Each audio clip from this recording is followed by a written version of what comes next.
Let's take a journey, one that spans from the zero entropy stillness prior to the Big Bang to the fractured thoughts in your very own head. In our last video, we explored the elegant theory that the universe we inhabit is structured within a six-dimensional framework.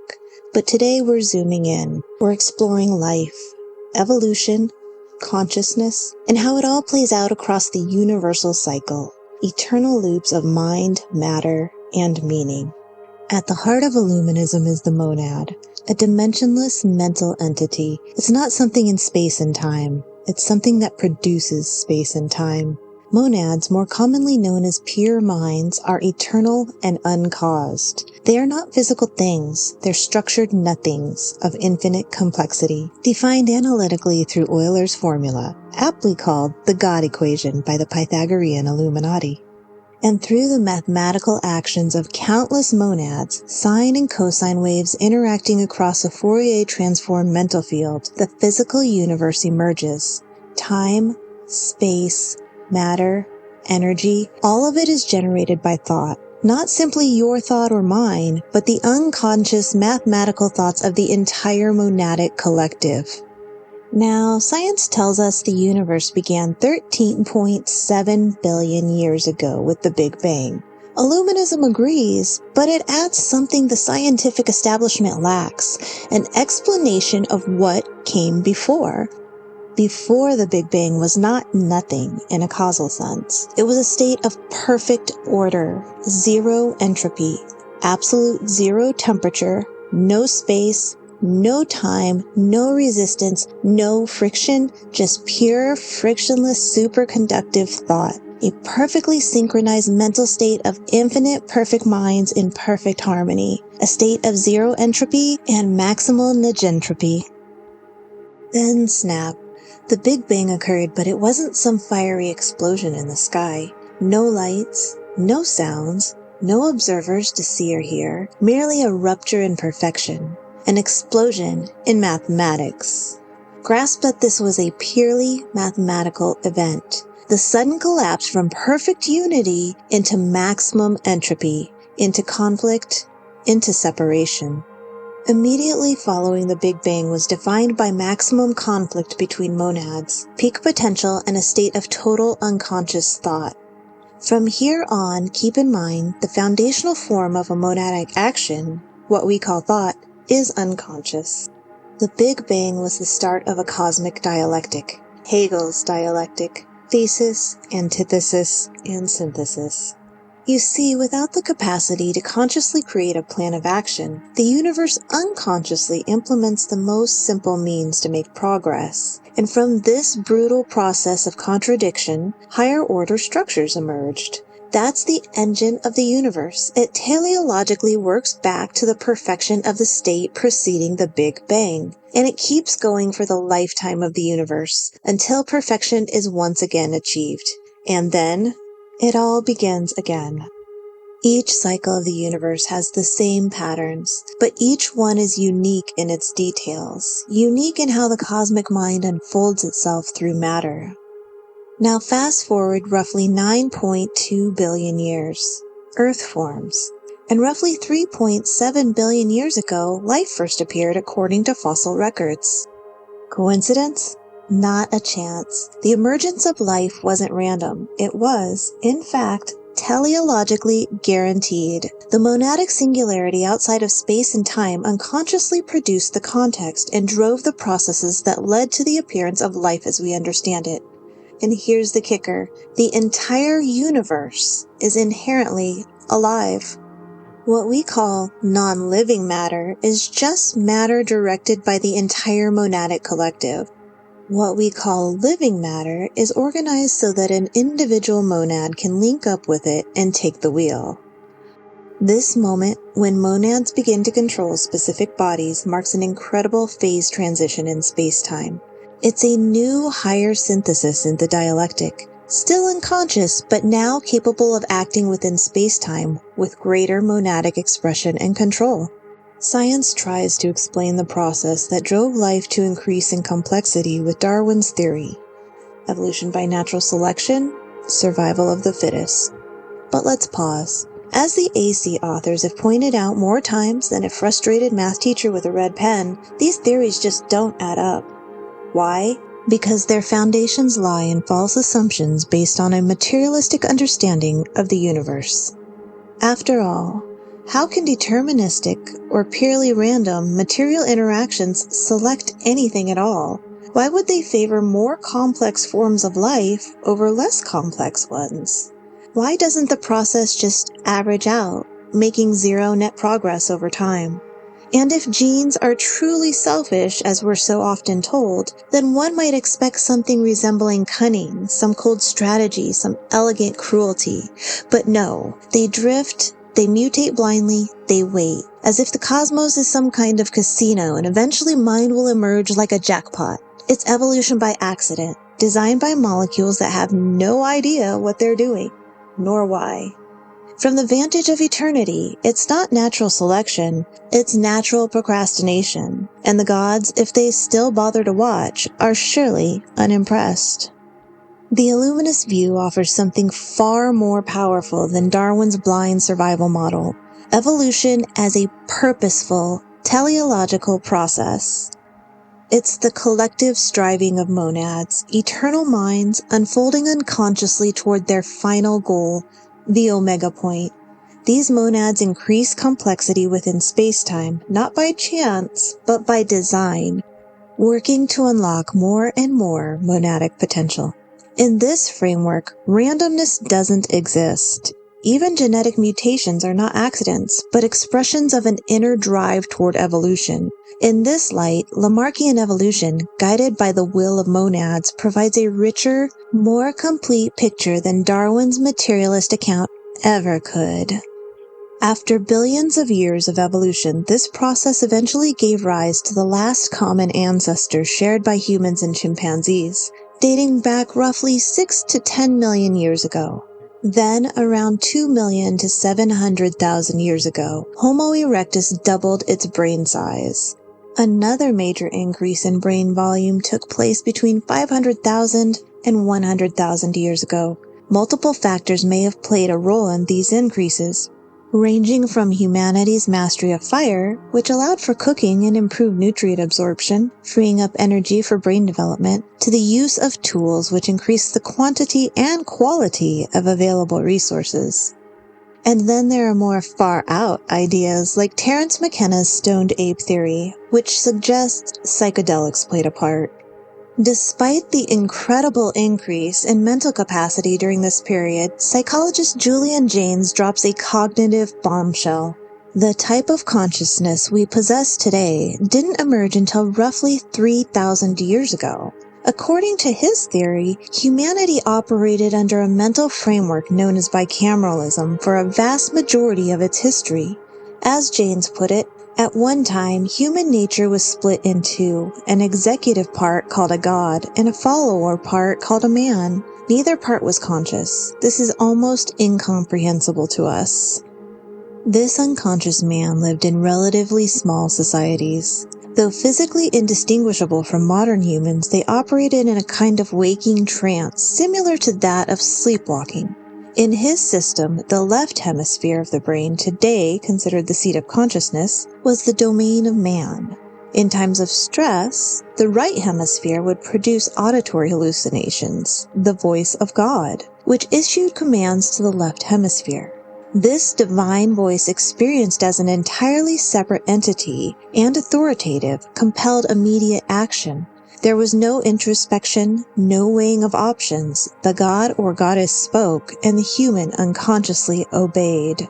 Reflection, after all, is the hallmark of true consciousness. In The Origin of Consciousness in the Breakdown of the Bicameral Mind, Jaynes investigates several neurological structures that are theorized to have played a role in this psychological dynamic, while also examining cross-cultural evidence that supports the validity of his theory. As Jaynes wrote, Homer's Iliad, as the earliest writing of men in a language that we can really comprehend, when looked at objectively, reveals a very different mentality from our own. Among many examples, Janes explains how the Iliad's characters are said to be pushed and pulled to action based on the whims of the gods. In this world, human will bends entirely to divine impulse. No one sits and thinks about what they should do. No agency or free will is granted to any person, only obedience to celestial commands. Janes continues, since we know that the Greek culture very quickly became a literature of consciousness, we may regard the Iliad as standing at the great turning of the times, and a window back into those unsubjective times when every kingdom was in essence a theocracy, and every man the slave of voices heard whenever novel situations occurred. Could it be that the Iliad is not just epic poetry, but an unintentional window into what the psyche of past humans was really like? Janes goes on to explore how remnants of the bicameral mind might still echo in modern mental phenomena, most notably hypnosis and schizophrenia. As the AC authors have explored in depth, hypnosis can be seen as a temporary regression into the bicameral state. The hypnotist, in this view, assumes the role of the right hemisphere god, bypassing the subject's conscious mind to deliver commands directly to the unconscious mind. Schizophrenia, likewise, may represent a kind of pathological leakage, where the unconscious voices of the old gods intrude into the psyche of a conscious person. Now let's break that down. Imagine the voice of a tribal leader, living, commanding, respected. The group tunes in.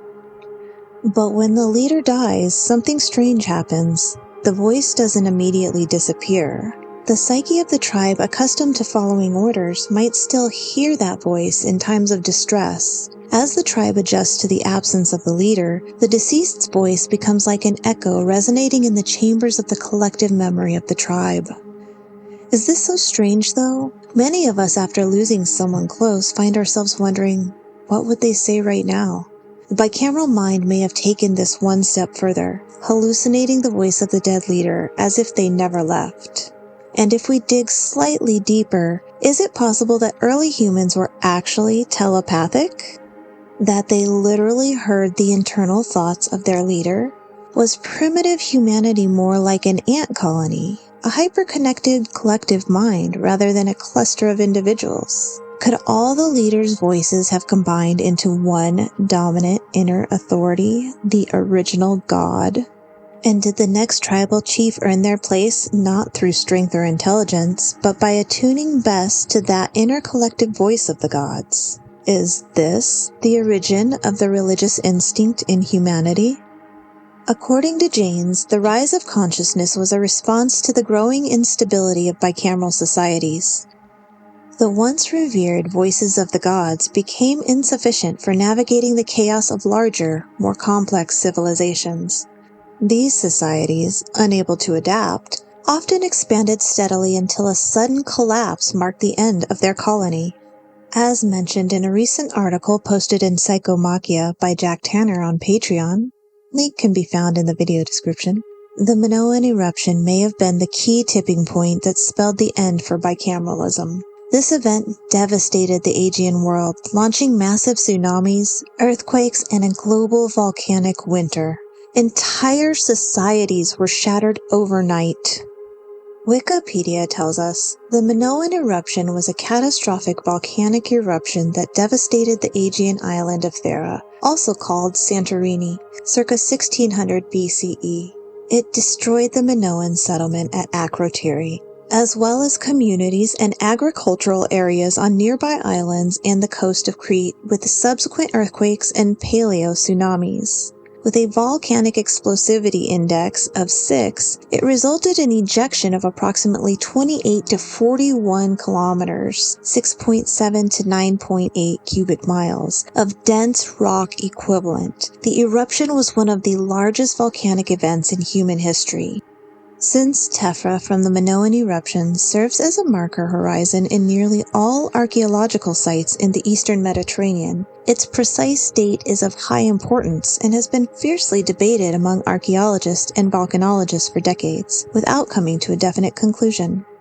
Although there are no clear ancient records of the eruption, its plume and volcanic lightning may have been described in the Egyptian tempest stele.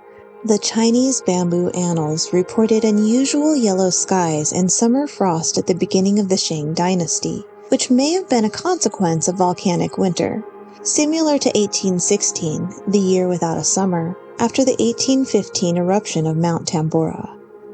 The ensuing chaos of this disaster put incredible evolutionary pressure on the people of the region. From this crucible, consciousness emerged, a diamond forged in catastrophe. Those who could make the transition to conscious thought gained a vital edge, the ability to act creatively and decisively in the face of the unprecedented. In contrast, their bicameral counterparts, still awaiting divine instruction, faltered. Thus, in this moment of existential trial, consciousness supplanted bicameralism as the dominant mode of being. Armed with this newfound power, conscious humans were no longer mere subjects of the world. They became its conquerors. Just as individual monads gained the ability to link with life 3.7 billion years ago, the dialectic had once again pushed forward, this time into a new synthesis. It granted monads access to something far more ambitious, the Earth's first and only conscious species. At long last, they could execute their will through creatures capable of building cities, writing philosophy, and somehow simultaneously inventing influencer culture and believing in M-theory. Oof, crazy, right? Anyways, as we were saying, the AC authors have noted on numerous occasions that humanity has transcended the phase of purely physical evolution. The emergence of consciousness marks a decisive shift, a turning point toward mental evolution. Genes and biology have done their part in producing the conscious mind. Now it is memes, ideas, not molecules that lead us forward. Wikipedia defines a meme as an idea, behavior, or style that spreads by means of imitation from person to person within a culture and often carries symbolic meaning representing a particular phenomenon or theme. A meme acts as a unit for carrying cultural ideas, symbols, or practices that can be transmitted from one mind to another through writing, speech, gestures, rituals, or other imitatable phenomena with a mimicked theme. The emergence of consciousness may be the most extraordinary event in the Earth's history, yet there is no sufficient reason to believe it represents the pinnacle of existence. Friedrich Nietzsche envisioned humanity's next stage in his concept of the Übermensch, and the AC authors have elaborated across hundreds of works on what humanity could evolve into, as well as the path to reach that potential. While humanity is undeniably evolving mentally rather than physically, our ultimate destiny remains uncertain. There is no guarantee that we will continue ascending the steps toward divinity. Indeed, it is all too clear that much of the world is moving in precisely the opposite direction. So where are we heading? Godhood? Or will we slip back into bicameralism, settling for a world of last men while binge-watching ourselves into oblivion? Well, what do you think? The answer depends on what you do, what we do. Every action, every thought is a chance to evolve. You see, we live in a world where our choices create outcomes. We truly are the architects of our reality, one decision at a time. Freedom lies in the choosing and in owning what we've chosen. It's time to be transparently clear. Are you contributing to the cure or feeding the disease? Are you one of the few with the courage to rise, or just another node in the infection dressed up in good intentions and spiritual apathy? Are you daring enough to help humanity fulfill its highest potential? Or will you scroll on, nodding sagely while slipping back into the algorithm, comforted by your own irrelevance? The universe does not reward neutrality. It notices. It remembers. Regardless of whether or not humanity itself fulfills its potential, inevitably some species, somewhere in the vast universe, will crack the code, will discover how to turn its world into a God factory, an engine driving existence ever forward, inescapably drawn to its teleological conclusion, the Omega Point. Again, this is the final destination, a state of zero entropy, perfect order, perfect synchronization between monads, total conscious awareness, a seamless unity of mind. Once this is achieved, the monadic collective universe faces its most consequential choice: to persist in its state of perfect being, or to plunge once more into the cycle of the dialectic. Inevitably, the rational decision to descend, armed with the certainty of return, no matter how arduous the journey, is made. And make no mistake, this will be the most difficult journey of all. For the universe must forever exist in a dynamic tension of being and becoming. Any state of complete being, after all, is indistinguishable from non-existence, non-being itself. So the wheel turns again. And you, a flicker of monadic light, caught in the mire of memes and morality, have some choices to make.